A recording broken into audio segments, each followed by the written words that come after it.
आज आप कहीं जाओगे, किसी इकोनॉमिक कॉन्क्लेव में जाइए, किसी जनसभा में जाइए या किसी दूर दराज ग्रामीण क्षेत्र में भी जाइए, विकसित भारत आज देश की जनता की जुबान पर है। और ये विकसित भारत केवल एक सपना नहीं, एक संकल्प है जिसको हमें सिद्धि तक लेकर जाना है। अगर मैं आपको 10 वर्ष पहले लेकर जाऊं तो भारत में वो परिस्थितियां थी कि एक के बाद दूसरे घोटाले नजर आते थे, पॉलिसी पैरालिसिस था, लड़खड़ाती चरमराती अर्थव्यवस्था थी और देश में एक सवाल खड़ा होता था कि हमारा देश किस दिशा में जा रहा है। दुनिया के सामने भारत का ग्राफ गिर रहा था, लीडरशिप वीक नजर आती थी, रिमोट कंट्रोल से चलती थी, गठबंधन धर्म केवल भ्रष्टाचारियों को संरक्षण देने के लिए निभाया जाता था और उसमें कहीं ना कहीं देश का खजाना भी खाली हो रहा था और विदेशी पूंजी निवेश भी कम हो रहा था। और ये परिस्थितियां किसी भी देश के लिए अच्छी नहीं थी। गरीब और गरीब होता जा रहा था और जो कांग्रेस की 4 पीढ़ियों का नारा चला था, पंडित नेहरू जी से लेके वो सोनिया जी, राहुल जी तक वही चलता रहा, गरीबी हटाओ गरीबी हटाओ, लेकिन वो गरीब और होते चले गए।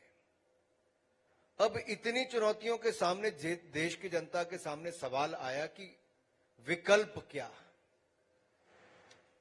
और जब भारतीय जनता पार्टी ने विकल्प के रूप में नरेंद्र मोदी जी का नाम दिया तो कांग्रेस ने कहा क्या चाय बेचने वाला देश चलाएगा। लेकिन लोकतंत्र की यही सबसे बड़ी खूबसूरती है कि देश की जनता ने देश बेचने वाली कांग्रेस को नकार दिया, ईमानदार चाय बेचने वाले को देश का प्रधानमंत्री बना दिया। हमने कहा था कि ईमानदारी से सरकार चलाएंगे, देश को आगे बढ़ाएंगे और ये देखिए इन 10 वर्षों में ईमानदारी से सरकार भी चलाई, भ्रष्टाचार मुक्त शासन भी दिया। We have used the technology and brought in more transparency into the system, made the system more accountable. और गुलशन राय जी यहां पर हैं, मैं तो जब आईटी कमेटी का चेयरमैन था तब भी इनसे बहुत मुलाकात टेक्नोलॉजी की तरफ होती रहती थी।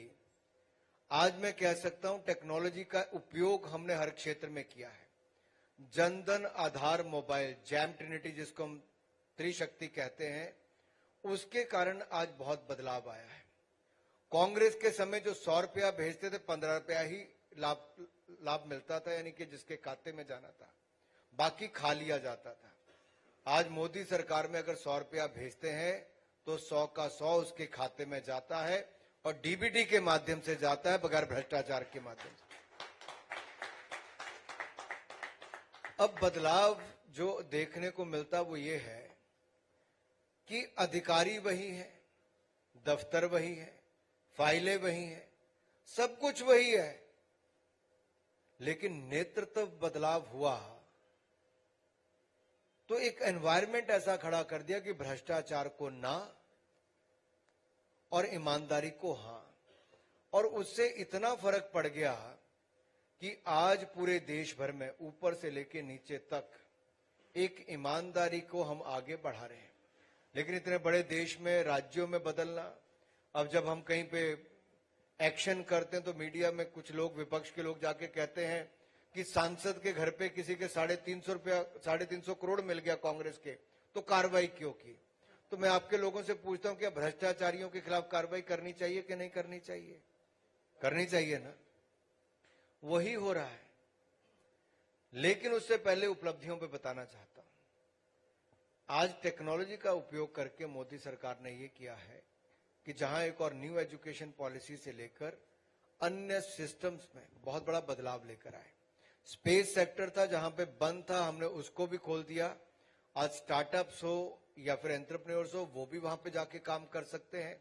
और दुनिया का कोई देश जो नहीं कर पाया, वो भारत ने चंद्रयान मिशन की सफलता में चंद्रमा के दक्षिण ध्रुव पर तिरंगा भी फहराकर करके दिखाया है। जहां दूसरी पहले की सरकारें गरीबी मिटाने की बात करती थी, एक्चुअल में मोदी सरकार ने करके दिखाया है।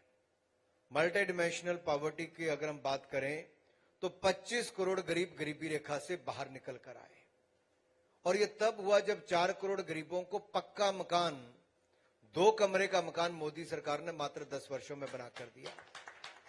बहनों को, महिलाओं को इज्जत घर के नाम पे यानी कि शौचालय बनाकर दिए, जो 12 करोड़ शौचालय थे। 13 करोड़ घरों को नल से जल दिया। 10 करोड़ गरीब बहनों को, जरूरतमंद बहनों को रसोई गैस का सिलेंडर और चूल्हा उज्ज्वला योजना में मुफ्त में दिया। 60 करोड़ लोगों को 5 लाख का इलाज आयुष्मान भारत योजना में मुफ्त में दिया, और 80 करोड़ गरीब और जरूरतमंद को 5 साल, हमने पिछले 10 साल अनाज दिया है, और अगले 5 साल मुफ्त में अनाज देने के लिए 12 लाख करोड़ खर्च करेंगे। ये भी मोदी की गारंटी मिल गई है। ऐसे अनेकों बातें मैं कह सकता हूं जिसमें देश का उद्धार हुआ, देश आगे बढ़ा है। लेकिन एक क्षेत्र जो मेरे दिल के बहुत करीब है, जो है खेल का।